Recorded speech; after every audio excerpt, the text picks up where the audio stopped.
السلام عليكم ورحمة الله تعالى وبركاته. بسم الله الرحمن الرحيم. يستحب لمن دخل المسجد أن يصلي ركعتين قبل الجلوس وتسمى هذه الصلاة تحية المسجد. இன்றைய ஃபிக்ஹ் பாடத்தொடரில் நஃபிலான வணக்க வழிபாடுகள், முஸ்தஹப்பான தொழுகைகள் பற்றி விவரங்கள் இடம்பெறுகின்றன. இவ்வேளை நாம் தொழுகிறோம், ஃபர்ல்களை நாம் நிறைவேற்றுகிறோம். இஷா தொழுகைக்கு பின்னாலே வாஜிப், வித்ர் வாஜிப் 3 ரக்காத்து நிறைவேற்றுகிறோம். இதெல்லாம் ஃபர்ல்கள் வாஜிபிலே சேர்ந்தவையாக இருக்கின்றன. அதன்றி சுன்னத்துக்கள் இருக்கின்றன, நாம் தெரிந்து வைத்திருக்கிறோம். ஒவ்வொரு ஃபர்லுக்கு முன்பு பின்பு சுன்னத்துக்கள் இருக்கின்றன. அல்லாஹுடைய நற்கிருபையினால் அவற்றையும் நாம் நிறைவேற்றி வருகிறோம். அதன்றி வேறு சில வணக்க வழிபாடுகள் இருக்கின்றன. அந்த வணக்க வழிபாடுகள் பற்றி ஹதீஸ் கிதாபுகளில் நிறைய காணப்படுகிறது. அந்த வணக்க வழிபாடுகளில் ஈடுபடுவதன் மூலமாக நமக்கு ஒரு மனசாந்தி ஏற்படும், நிம்மதியான வாழ்க்கை கிடைக்கும், பொருளாதாரத்தில் அபிவிருத்தி உண்டாகும், நம்முடைய ஹலாலான ஹாஜத்துகள் நிறைவேறும், எல்லாவற்றுக்கும் மேலாக இறை நெருக்கம் கிடைக்கும், இறை பொருத்தம் கிடைக்கும். பெருமானார் ரசூலே கரீம் ஸல்லல்லாஹு அலைஹி வஸல்லம் துஆ பரக்கத்தும் ஷஃபாத்தும் கிடைக்கும். அந்த அடிப்படையில் சில வணக்க வழிபாடுகள் பற்றி இங்கு பேசப்படுகிறது. பள்ளிவாசலுக்கு நாம் வருகிறோம், வந்த மாத்திரத்தில் நாம் ஒரு 2 ரக்காத் தஹியத்துல் மஸ்ஜித் தொழுவது முஸ்தஹப்பாக இருக்கிறது. மஸ்ஜிதின் காணிக்கை என்று சொல்வார். ஹதீஸில் அது பற்றி நிறைய வந்திருக்கிறது. நீ மஸ்ஜித் நபவிக்கு சென்றாலும் கூட, இந்த மதீனா மஸ்ஜித் நபவி, என் பெருமானார் ரசூலே கரீம் ஸல்லல்லாஹு அலைஹி வஸல்லம் அவர்களை ஜியாரத் செய்வதற்காக நாம் செல்லுகிறோம். அந்த ஜியாரத்துக்கு முன்னாலே கூட 2 ரக்காத் தொழுது விட்டு ஜியாரத் செய்ய வேண்டும் என்று நாம் ஹதீஸ் கிதாபிலே பார்க்கிறோம். ஜாபிர் பின் அப்துல்லா ரலியல்லாஹு அன்ஹு அவர்களை பார்த்து பெருமானார் ரசூலே கரீம் ஸல்லல்லாஹு அலைஹி வஸல்லம் அறிவுறுத்தினார். எனவே ஹாஜிமார்கள் ஜியாரத்து செய்யக்கூடிய இந்த நன்மக்கள் உடனடியாக டைரக்டாக அவர்கள் ஜியாரத்துக்கு செல்வதில்லை. பள்ளி உள்ளே பிரவேசித்த மாத்திரத்திலேயே தஹியத்துல் மஸ்ஜித், மஸ்ஜிதின் காணிக்கை 2 ரக்காத் தொழுது விடுகிறார். நமக்கு அந்த வாய்ப்பு கிடைக்கிற போதெல்லாம் மஸ்ஜிதுடைய காணிக்கை 2 ரக்காத் தொழுது கொள்ள வேண்டும். அதில் ஒரு மன நிறைவு உண்டாகும். பள்ளியிலே அமர்வதற்கு முன்னாலேயே தொழுது விடுவது நல்லது. சரி, பள்ளியிலே கொஞ்சம் கவனமின்றி அமர்ந்து விட்டோம், நினைவு வருகிறது, ஆகா நாம் மஸ்ஜிதின் காணிக்கை 2 ரக்காத் தொழாமல் விட்டு விட்டோமே, உடனே எழுந்து நாம் தொழுது கொள்ளலாம். அல்லது ஃபர்லு தொழுகை நடைபெற்று கொண்டிருக்கிறது, மஸ்ஜிதின் காணிக்கை 2 ரக்காத் தொழுவதற்கு அவகாசம் இல்லை. அப்போது அந்த ஃபர்லு தொழுகையோடு அந்த மஸ்ஜிதினுடைய காணிக்கை நன்மை நமக்கு கிடைத்துவிடும். நம்முடைய நியத்தை பொறுத்திருக்கிறது, நம்முடைய எண்ணத்தை பொறுத்திருக்கிறது. அதே போன்று இன்னும் ஒரு உயர்வான தொழுகை இருக்கிறது. அது பிலால் ரலியல்லாஹு அன்ஹு அவர்கள் பெருமானார் ரசூலே கரீம் ஸல்லல்லாஹு அலைஹி வஸல்லம் அவர்களோடு சுவனத்திலே பிரவேசித்த அந்த பாக்கியம். எதனால் அந்த பாக்கியத்தை பெற்றார் என்றால், உலுவினுடைய முஸ்தஹப் 2 ரக்காத்தை அவர்கள் தொழுதவாறு இருந்தார்கள். நபிகள் நாயகம் ஸல்லல்லாஹு அலைஹி வஸல்லம் அவர்கள் கேட்டார்கள் அந்த பிலால் ரலியல்லாஹு அன்ஹுவை பார்த்து, நான் நடந்து போகிறேன், எனக்கு முன்னாடி நீ நடந்து செல்கிற அந்த காலோசை கேட்கிறதே, என்ன விஷயம் என்று கேட்டபோது, யா ரசூலல்லாஹ், ஒவ்வொரு முறையும் நான் ஒலு செய்த மாத்திரத்தில் உதுவினுடைய காணிக்கை 2 ரக்காத் நான் தொழுதவாறு இருந்தேன், அதனுடைய ஒரு பரக்கத்தாக இருக்கலாம் என்று அது பிலால் ரலியல்லாஹு அன்ஹு அவர்கள் சொன்ன அந்த பிரபல்யமான அந்த நிகழ்ச்சியை நாம் கேள்விப்பட்டிருக்கிறோம். உதுவுடைய காணிக்கை என்றால் நாம் உடு செய்து விட்டு வருகிறோமே, ஈரம் காய்வதற்கு முன்னாலேயே தொழுவதற்கு முயற்சிப்பது. நாம் உடு செய்த மாத்திரத்தில் துவட்டாமல் இருப்பது சிறப்பு வாய்ந்ததாக இருக்கிறது, ஹதீஸ் கிதாபிலே பார்க்கிறோம். ஆனால் நாம் துவட்டாவிட்டால், உணர்த்தாவிட்டால் நமக்கு அதனால் சிரமம் ஏற்படும் என்றால் நாம் என்ன செய்து கொள்ளலாம்? துவட்டி கொள்ளலாம்.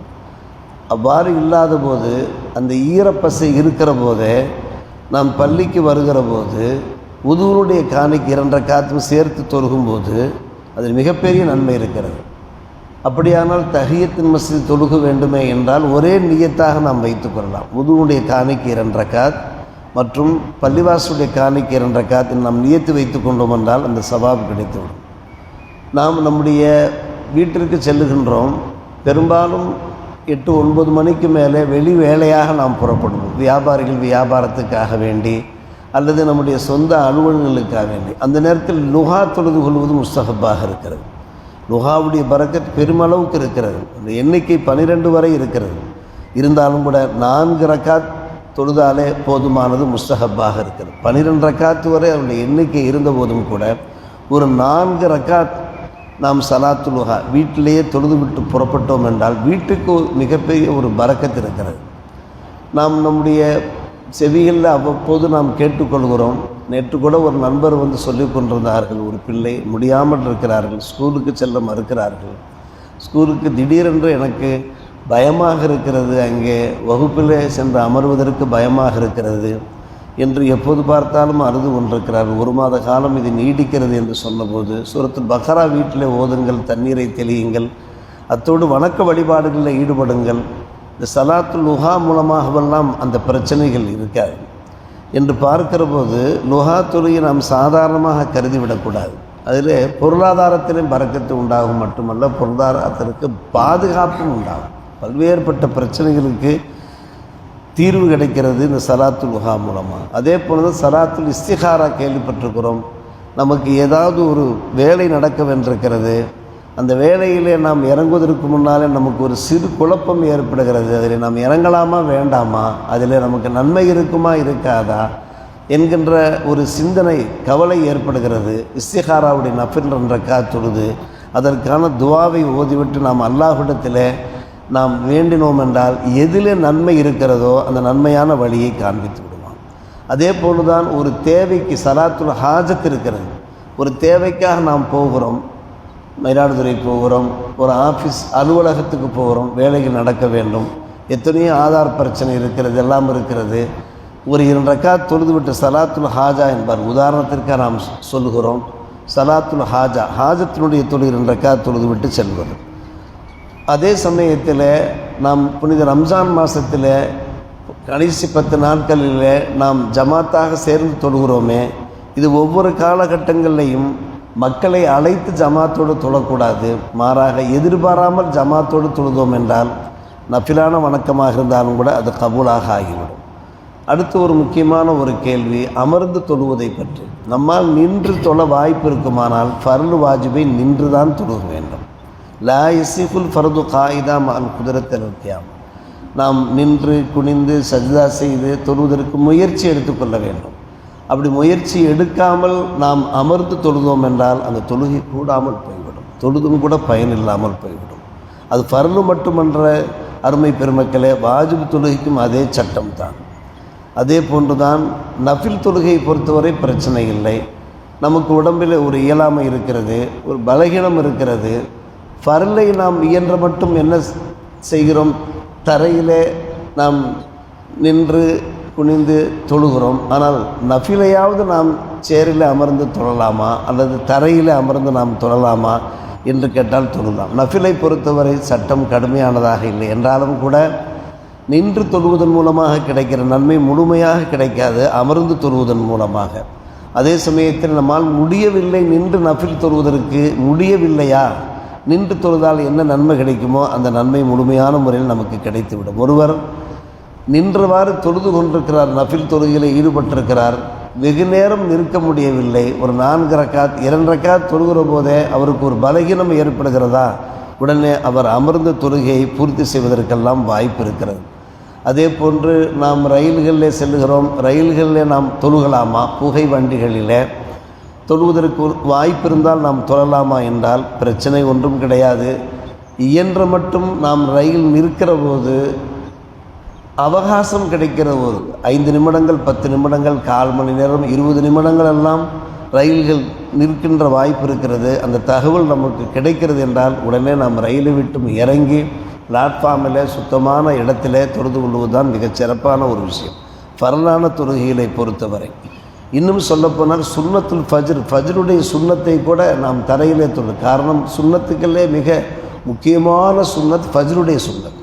ஃபஜ்ருடைய சுன்னத் மிக அதை ஆக்கத் என்பார்கள் அரபியிலே. சுன்னத்தமோ அக்கதா என்றும் இருக்கிறது, ஆக்கது என்றும் இருக்கிறது. ஆக்கது என்றாலே மிக உறுதி வாய்ந்த சுன்னத் என்பது பொருளாகும். அதையெல்லாம் தரையிலே நாம் தொழுகிறோம். சரி, வாய்ப்பு இல்லை, நேரம் அவகாசம் இல்லை, நாம் வெளியே சென்று பிளாட்ஃபார்மில் சென்று தொழுவதற்கு வாய்ப்பு இல்லை என்றால் நாம் ரயிலுக்கு உள்ளே நம்மால் இயன்ற அளவுக்கு நின்றோ குனிந்த தொழ வாய்ப்பு இருந்தால், பிறருக்கு இடையூறு இல்லாமல் தொழ வாய்ப்பு இருந்தால் தொழுக வேண்டும். இல்லாவிட்டால் ஈமாவாக தொழுகலாம், இஷாராவாக தொழுகலாம். இதா சொல்லா ஹாரிஜல் மிசல் அல்ல தாபத், ஊருக்கு வெளியே தான். ஊருக்கு உள்ளே நாம் வாகனங்களிலே தொழுகக்கூடாது, ஊருக்கு வெளியே.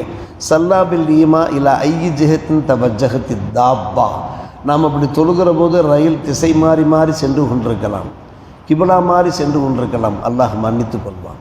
ரயிலுக்கு உள்ளே நாம் தொழுகிறோம், நாம் இயன்ற மட்டும் நின்று குனிந்து தொழுக வேண்டியது. நாம் தொழுகை ஸ்டார்ட் பண்ணுகிற போது இப்போதே மொபைல்லே கிபிலா திசை காட்டி இருக்கிறது, வழிகாட்டி இருக்கிறது. அதன் பிரகாரம் நாம் தொழுகை நாம் தொடங்குகிறோம். அதற்கு பின்பு அந்த ரயில் திசை மாறி செல்கிற போது அல்லாஹ் மன்னித்து கொள்வான். கிபிலாவை முன்னோக்கி தொழாத அந்த குற்றத்திற்கு நாம் ஆளாக வேண்டிய நிலை உண்டாகாது. இதா சொல்லா ஹாரிஜல் மிசர் அல தாப்பா சல்லாபில் ஈமா இலா ஐயிஜகத்தின் தவஜகத்தி தாப்பா. தாபா என்றால் வாகனம், அந்த ரயில் போன்ற வாகனங்கள். அது செல்லும் திசையிலே தொழுது கொள்ளலாம். ஈமாவாகவும் தொழலாம், இஷாராவும் தொழலாம். நின்று தொழுக முடியவில்லையா, கிபிலா தெரிகிறதா, நாம் ஒரு பக்கமாக நின்று அமர்ந்து கொண்டு ஈமா இஷாராவாக தொழுவது வாய்ப்பு. அப்படியே இருந்தால் அது நிலையாக இருக்கும். சற்று தலையை தாழ்த்தினோம் என்றால் ருக்குவாக இருக்கும். இன்னும் சற்று தலையை தாழ்த்தினோம் என்றால் அது சுஜூதாக ஆகிவிடும். நிறைய பேர் அப்படி ரயில் நிலையங்களில் தாய்மார்கள், ஹாஜிமார்கள், ஹாஜியாக்கெல்லாம் தொழுவதை நாம் பார்க்கலாம்.